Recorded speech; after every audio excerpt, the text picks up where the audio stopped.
Conservative lawyer and president of the Society for the Rule of Law, and Mary McCord, former acting assistant attorney general for national security at the Justice Department and MSNBC legal analyst. She's also co-host of the Main Justice podcast. George, Mary, welcome back to The Weekend.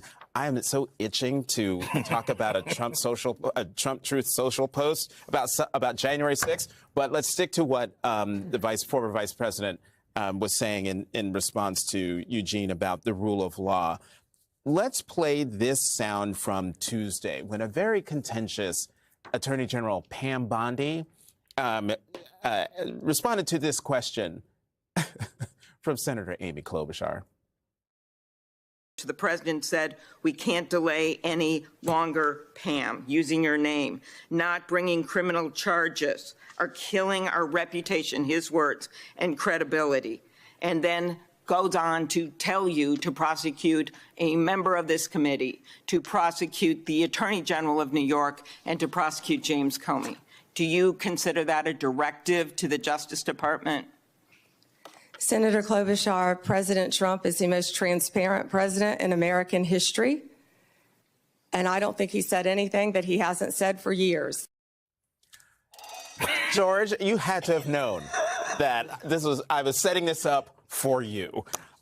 Just hold forth, because that is, Yeah, he is transparent. Comedy. He's transparently corrupt. He's transparently contemptuous of the rule of law. He's transparently using the government to seek retribution. He's transparently violating his oath of office. He makes no bones about it. And that's, I agree with Pam Bondi. He's transparent. But that last part of the sentence, and I don't think he said anything that he hasn't said for years, is also very, very telling, Mary, right? Because the question was, is the president of the United States abusing the rule of law against his political enemies?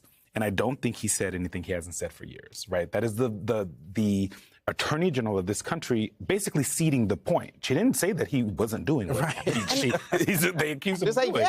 Yeah. He was clear when he campaigned. Yeah. I will be your retribution, right? He didn't, to George's point, he was transparent. And I think here, transparency is important to the rule of law because it brings predictability and stability. But the predictability we have now is not really what we're talking about. We're talking about rule of law. The predictability is if you go against this president, or you ever did in the past, then you will be punished. And if you subjugate yourself, you will be rewarded. That's the predictability, but that's the furthest thing from what rule of law in this country is. But what does it say? And I know we're way past this, and I'm being Pollyanna about it, but what does it say that the Attorney General of the United States has no qualms about essentially admitting that? What does that mean for you as someone who's spent her entire life defending, protecting, caring about the rule of law in this country? So it is shocking to see an attorney general that is so willing to basically say, I have nothing to do. My judgment and what I think is right in terms of where the facts and the law lead and the way we should use the powers of the Department of Justice doesn't make any difference. I'm really just here to be sort of a tool of the president. And think back even to the first Trump administration, Bill Barr, even Jeff Sessions. They would not have done that, right? Bill Barr was very clear about we need to keep our integrity before the courts and before the American people. And, when all you do is whatever the president wants you do and you put no independent judgment on it, that is the furthest thing from the history, at least post-Watergate, of the Department of Justice. Although let's not forget, Bill Barr is the one who sort of paved the way for use of the potential use of the Insurrection Act. I'll never forget a picture of him walking through Lafayette Square after the National Guard threw some protesters down on the ground and arrested them. But, George, I want to ask you about another headline that came out of the feverish news cycle this week, which was that Pam Bondi and Deputy Attorney General Todd Blanche allegedly had no idea, were unaware that Lindsay Halligan was going to pursue the case against the indictment against Letitia James. This was a Wall Street Journal headline. They reported it earlier this week, but that she presented the case without informing them. People familiar with the matter told the Journal, and that Bondi and Blanche knew generally that Halligan was intended to seek an indictment of James, but at some point, but were caught off guard by the timing. What does this say about the current environment in the Justice Department? And Is this believable, or is this Pam it's Bondi completely- deciding that she wants a little bit of distance, and this is a strategically leaked story? She doesn't want to be the Roy Cohn, or at least viewed as the Roy Cohn. Wow. It's completely believable because Lindsay Halligan doesn't work for Pam Bondi. She doesn't work for the Justice Department. She works for Donald J. Trump. And she, I mean, she's not legally appointed. We can talk about that at some other time. But she knows who her boss is, and her boss is Trump. She's working for Trump. And her job is to do what Trump wants. And why not cut out the middleman? And organizational charts in a Trump administration have never meant anything, and they mean less, even less now. Then, organizationally speaking, Mary, what does it mean in terms of Bondi and Blanche's power? Well, according to Department of Justice, binding guidelines on those within the department, a U.S. attorney could never do this without running this all the way up the flagpole. First of all, these are sensitive investigations, right? It's of a sitting state attorney general. That is something that would be briefed up to the deputy attorney general and the attorney general, and they would know and sign off on any charges.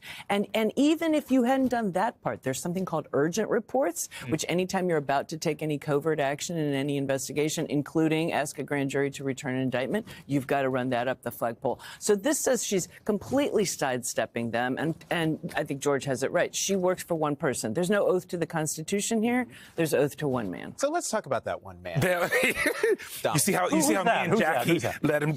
We knew you wanted it. Thank you for that setup. Because that one man, Donald Trump, as we know, he loves social media, and he's up late.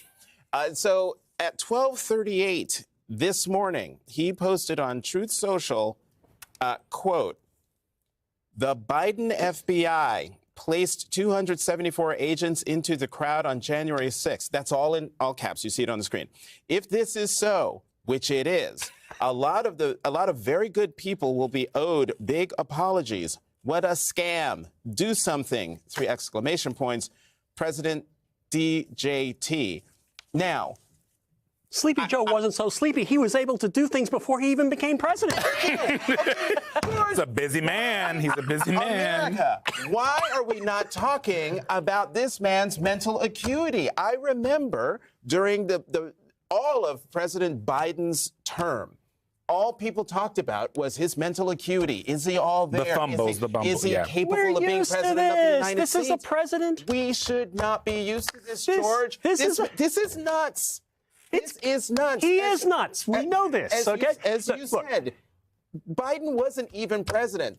So where are the doctors? Okay, Where are the doctors? look, remember he gave that speech at the Lincoln Memorial, I guess it was 2019 or 2018, 2019, and he talked about Revolutionary War airports. This is not new. His brain is mush. It's always been mush. Well, yes. And that's not the worst part of it. What? Right? No, it's not the worst part of it. The fact that his brain is deteriorating is not the worst part of it. The first is he's never been right in the head. Okay, I mean this whole bit with the Nobel Prize and how he's mad that he didn't get the Nobel Prize because somebody else got it for actually doing things that Nobel Prize winners are supposed to do. That's always been his personality. He's always been off the wall with his narcissism and the lying and all of that. All I'm saying, Mary, It ain't getting better. We laugh and joke about it, but I do think it is serious that if any other chief executive were to say something like that, That's right. in addition, If one of to us all said of- something right, like that. or in addition Okay, but to lots of I'm his going to play devil's policies. advocate here because Lord. I agree. George is right. We have been seeing these tweets since 2015, since Right. the dawn of social media from the president. Right, but that doesn't mean that we don't. Doesn't mean it's not insane. Right, and also it doesn't mean that we don't call into question whether the person who is sitting in the Oval Office, the most powerful chair in the world, is mentally fit and capable of being there. If we're going to do that for Joe Biden, then we damn well better do it for President And we're talking Trump. about somebody who's sending the military into our Thank you. cities, Right, right? right. And Okay, but so, yeah. and I think part of the reason it doesn't get talked about so much is literally every 15 minutes. Some new Yes. atrocity is happening, right? We're indicting political enemies. We're sending National Guard troops into major cities. Like we're killing people in the middle of international waters without any evidence of who they are. And so it would be nice if we could talk about things like, is he mentally fit? But I think we're just constantly reaction. But I also think that this is part of the strategy. Muddy the waters, confuse people. People do not live Steve in Bannon says it. fact-based Yeah. I don't know media that, environment. All And these so things can be true. I don't know that it's a strategy. I think it's just what psychologists call malignant normality. When you become so used to something that's perverse that you don't notice it anymore. I mean, in 2017, there were reports that his own people, including Rod Rosenstein, were talking about, whoa, we got a 25th Amendment, this guy. It was only like 2 months into his first term. Yeah. All right? But, you know, we're so far beyond that now. And then now with the health thing, why did he take a second trip up to Walter Reed? Why aren't we talking about that? Basically, you can do anything at the White House except for two things, basically. Advanced imaging, which they mentioned in the report that he had, like MRIs or PET scans, and surgeries. So why did he make that trip up there? They could have brought somebody down. If it was a CAT scan even, they have. You know what's absolutely wild about this conversation? We're watching America's top legal experts sit around a table, essentially saying out loud what everyone's been thinking, but nobody wants to admit. The rule of law in America is being twisted into something completely unrecognizable. Let's break down what just happened here. Senator Klobuchar asked Attorney General Pam Bondi a straightforward question. Is the president directing you to prosecute his political enemies? In Bondi's response, he's the most transparent president in American history. I mean, talk about saying the quiet part out loud, right? George Conway nailed it when he said Trump is transparently corrupt, transparently contemptuous of the law. It's like watching someone admit to the crime while claiming they're just being honest about it. But here's where it gets even crazier. Mary McCord, who spent her entire career defending the rule of law, points out something chilling. The predictability we have now isn't about justice. It's about loyalty. Cross Trump, get punished. Kiss the ring, get rewarded. That's not how democracies work, folks. That's how mob bosses operate. And then there's the Lindsay Halligan situation. The Attorney General and Deputy AG supposedly had no idea she was indicting Letitia James? Come on. As Mary explains, in any normal Justice Department, you can't just go rogue and indict a state attorney general without running it up the chain. But Halligan doesn't work for Bondi. She works for Trump directly. Organizational charts mean nothing anymore. The most disturbing part? Trump's late-night Truth Social post claiming Biden's FBI planted 274 agents in the January 6th crowd. Forget the fact that Biden wasn't even president then. Where's the outcry about mental fitness?